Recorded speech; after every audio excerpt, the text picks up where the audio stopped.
Hello everyone, how you guys doing today?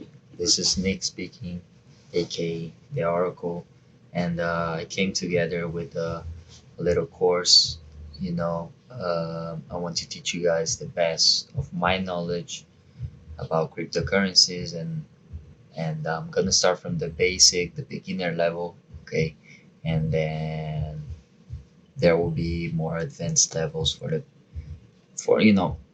I want you guys to understand since the beginning how things work and from there how the system works, how to do your first operations and everything.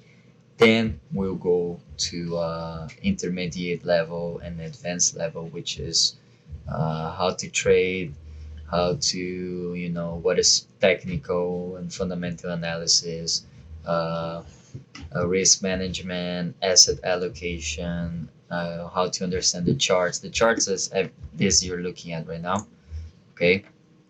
And I'm gonna teach you guys how to create your watch list, how to use TradingView, everything. Um, so first things first, okay? Today I came up. I'm not the kind of guy that prepares a whole slideshow or anything like that because I'm gonna I'm gonna show you guys how this is accessible to anyone.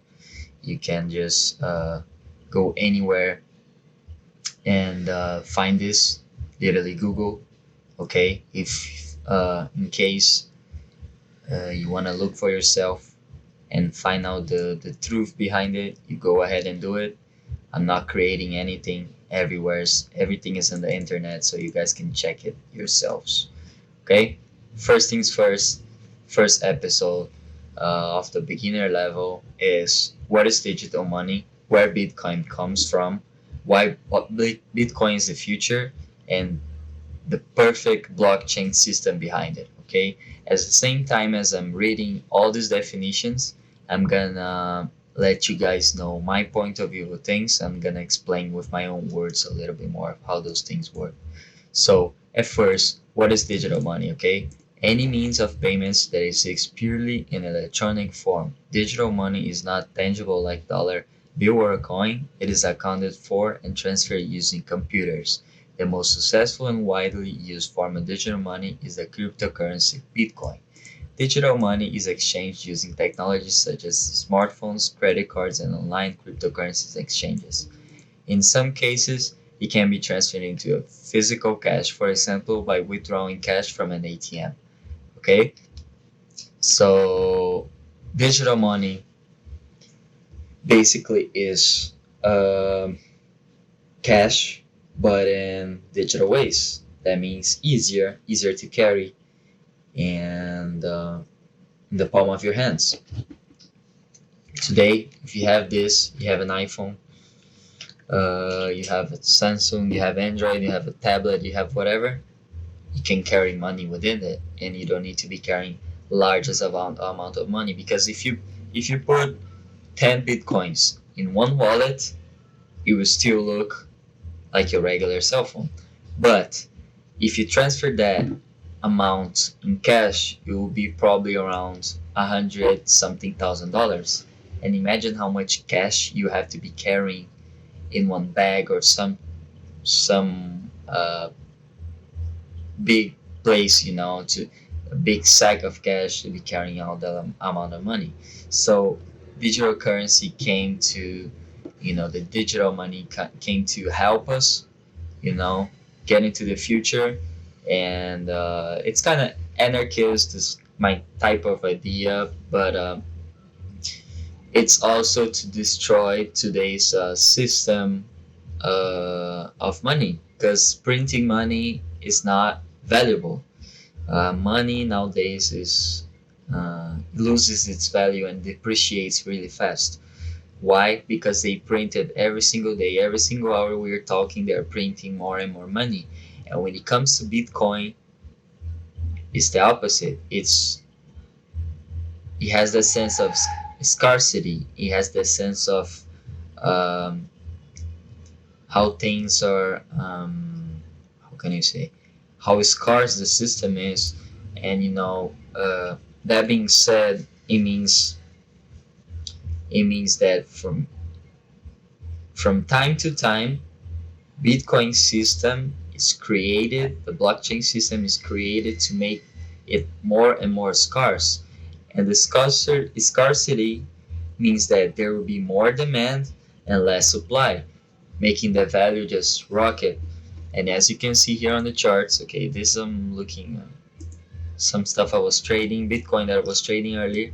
But if you look, I'm gonna put monthly charts so we zoom out a lot, okay? This is what we were before. And this is not even the full chart because when Coinbase started adopting Bitcoin it was already 2015. But before that, 2000, when Bitcoin was first created, 2008, 2009, uh, Bitcoin was worth like what cents of a dollar, and until we got adapted to those big exchanges like Coinbase, and you can see how big things are. It started here at what the lowest it went was $100, but you see now $100 to now 11,000, and he never came back to the exact first point. He always have been on a. You see, this is a gold trend line I drawn. This is a trend line that indicates that Bitcoin it's constantly growing, and that's how I wanted to see. If even one day it comes back here, it keeps going and it keeps going up and up and up, and that's what scarcity does to digital money. Okay. All right. Next is where Bitcoin comes from. Okay. So Bitcoin. What is Bitcoin? Bitcoin is a consensus network that enables a new payment system and a completely digital money. It's the first decentralized peer-to-peer payment network that is powered by its users with no central authority or middleman. From a user perspective, Bitcoin is pretty much like Cash App for the internet. Bitcoin can also be seen as the most prominent triple entry bookkeeping system in existence. Who created Bitcoin? Okay, this is the origin of Bitcoin. That's why you need to understand why Bitcoin is one and the only one of its kind. And I'm gonna explain a little bit for you guys later. So, Bitcoin is the first implementation of a concept called cryptocurrency, which was first described in 1998 by Wei Dai on the Cypherpunks mailing list, suggesting the idea of a new form of money that uses cryptography, to control its creations and transactions rather than a central authority. The first Bitcoin specification proof of concept was published in 2009 in a cryptography mailing list by Satoshi Nakamoto. Satoshi left the project in late 2010 without revealing much about himself. The community has since grown exponentially, with many developers working on Bitcoin. Satoshi's anonymity often raises unjustified concerns, many of which are linked to misunderstanding of the open source nature of Bitcoin. The Bitcoin protocol and software are published openly, and any developer around the world can review the code or make their own modified version of the Bitcoin software. Just like current developers, Satoshi's influence was limited to the changes he's made being adopted by others, and therefore he did not control Bitcoin. As such, the identity of Bitcoin's inventor is probably as relevant today as the identity of the person who invented paper. Okay, so then being said, it means that the guy who created this, named Satoshi Nakamoto, is a completely anonymous guy. And that being said, it just means that this guy cannot be found anywhere because nobody knows who he is. So even though governments may one day try to take him down, nobody knows who he is, and it's possible to take the whole network now because it's everywhere in the world. Miners are everywhere in the world. They are creating, they are they do the process of verification. They work on the blockchain. But what Satoshi did, he created a code. Okay, you guys can make it better. That's pretty much what he said.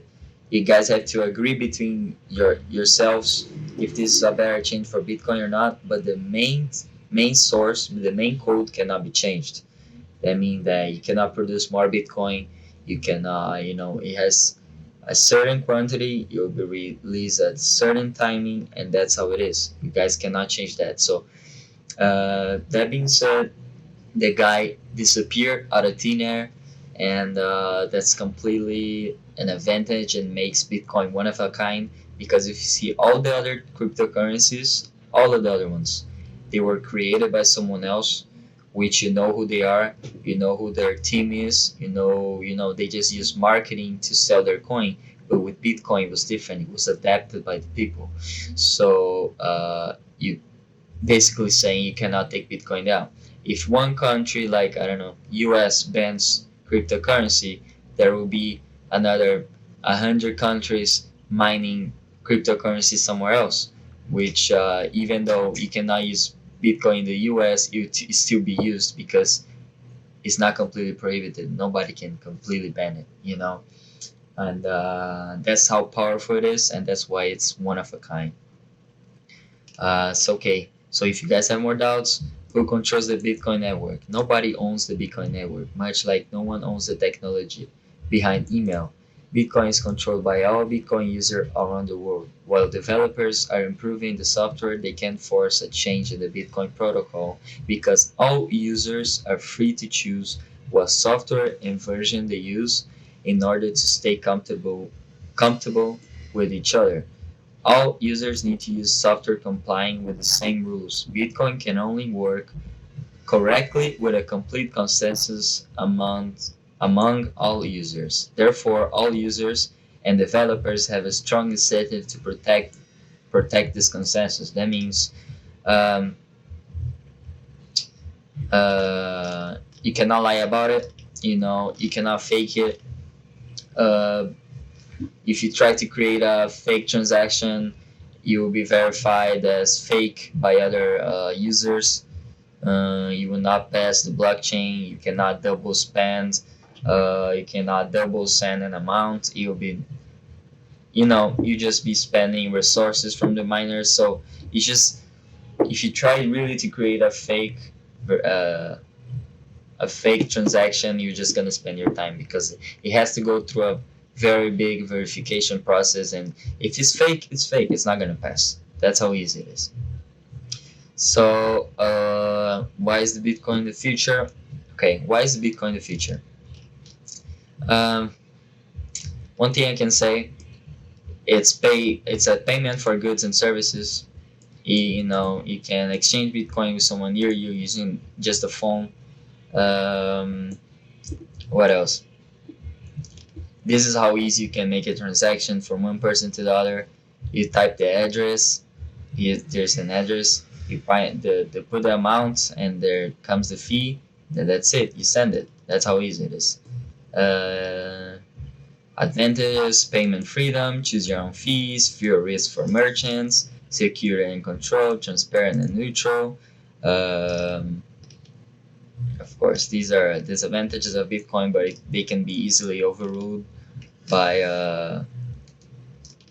using third-party softwares, which means volatility for specifically this one. This one is the most dangerous ones because let's see, you sell a product by $500, right? And you want that amount in Bitcoin, and you're afraid that Bitcoin will go down or it will go up. You never know.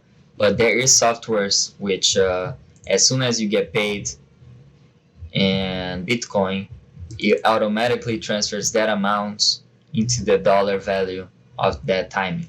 So you will actually be getting just the dollar amount of it, but you won't be having to pay that many fees as our current system provides, and our current credit system and all that BS. So there is ways to go against these, specifically of volatility. There's changes being made. There's ongoing development all the time into Bitcoin. They're trying to put now a Lightning network, which makes the transactions go faster. And, we don't have to wait 10, 20 minutes for a transaction to get confirmed. You get confirmed in way less time than that.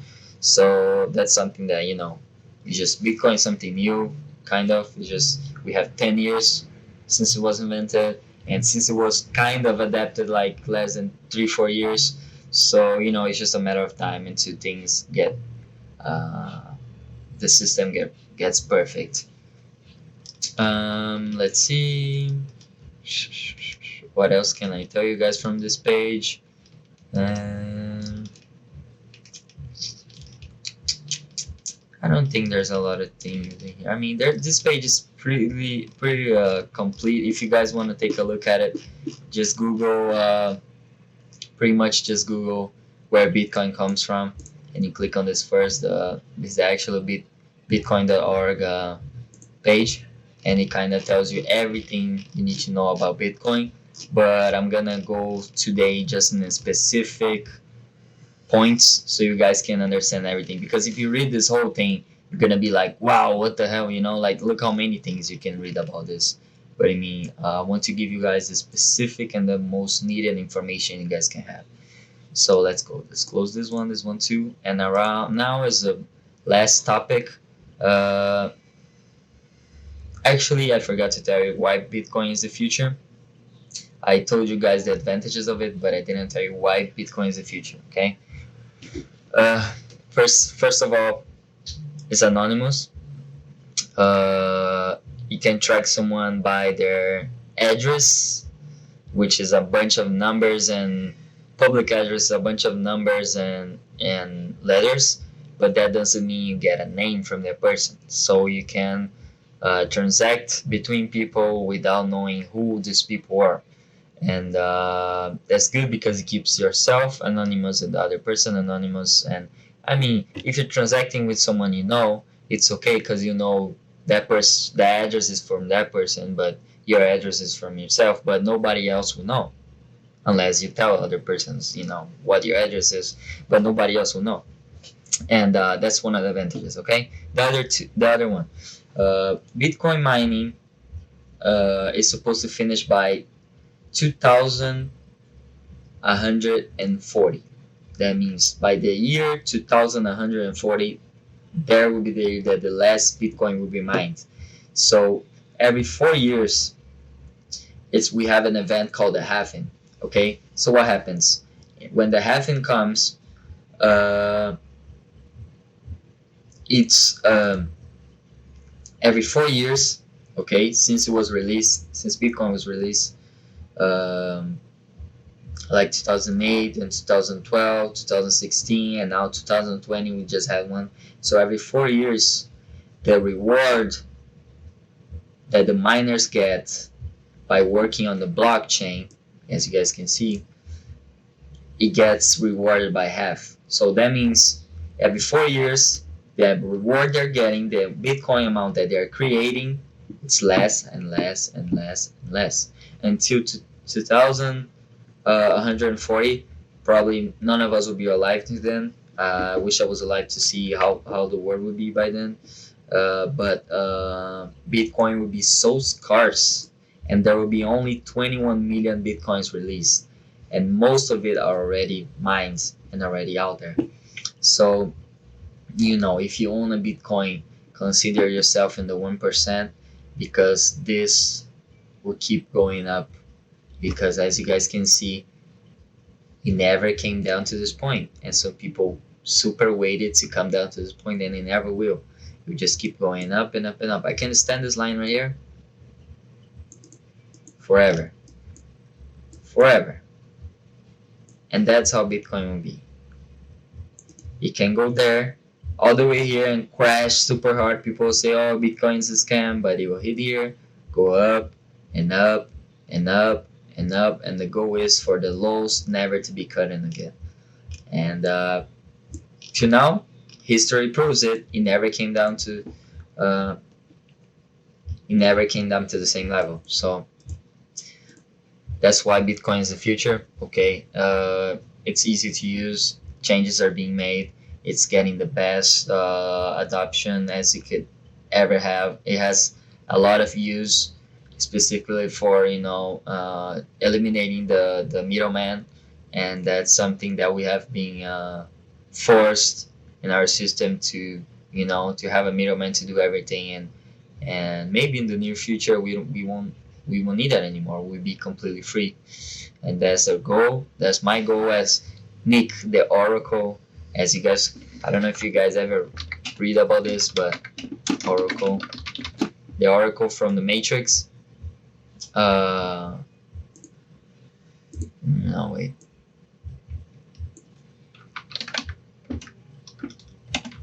That's why I got my name from. Okay, so even though I'm not a woman, but it's just the Oracle is a fictional character, so it doesn't matter. It's a way to say it, but it's a major supporting character in the Matrix franchise.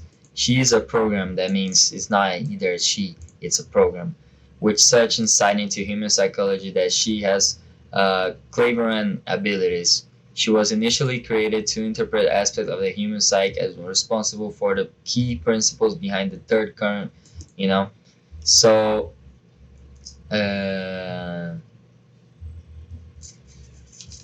I've seen the.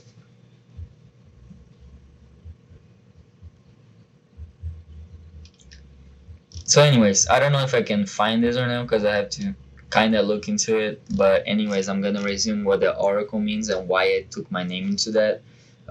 It means the person that shows the way to the freedom, and that's what the oracle kind of did on the Matrix series to get rid of the system that was implemented to us, the machine system.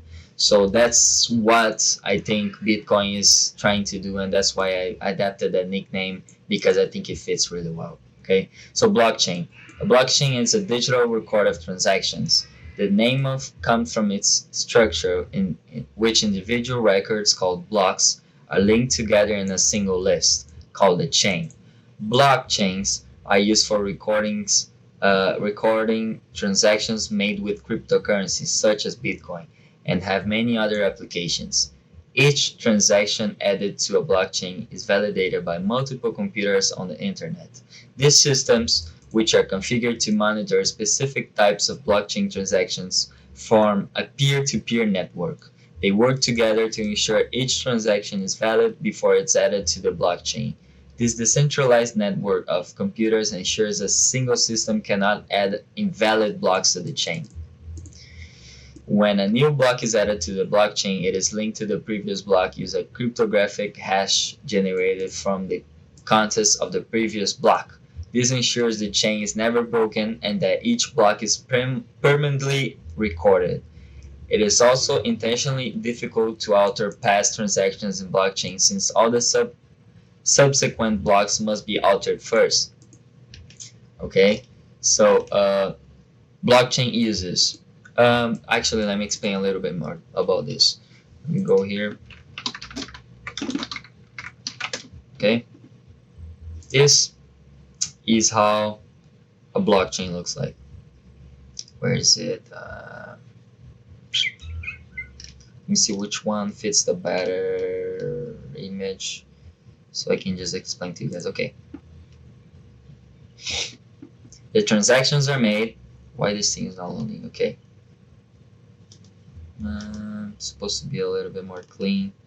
Let's see if I can get it cleaner. It doesn't matter. Okay, so transactions are being made, informations are being put on the blockchain. Okay, and whenever this is mined, the chain is this block is closed. Okay, and you get a number for that block, and then the next block information will be put into it, and then it will be closed, and it will be linked to the last one. So it's an information, a block chains of block, that's why I call it blockchain, with data into it, which shows transactions, numbers. So the network is forever built on this blockchain, and it's in history. If you go to blockchain here, where is it? You can see Explorer. You see all the mining things, all the things that are happening, latest blocks, the blocks being the latest transactions. So you see everything happening in real time. He just updated. See, he updated all the time. Look at just how fast it is, how many transactions it's being made, and transactions in 24 hours, 262,000 transactions. Let me see if I can transactions. I wish I could see transactions in total, but you get an idea of how blockchain and how powerful it is. Okay, the uses of it. Let's go for the uses. While blockchain is widely known for its use in cryptocurrencies such as Bitcoin, Litecoin, and Ether. Ether is Ethereum. Okay, the technology has several other uses. For example, it enables smart contracts, which execute when certain conditions are met. This provides an automated scroll system for transactions between two parties.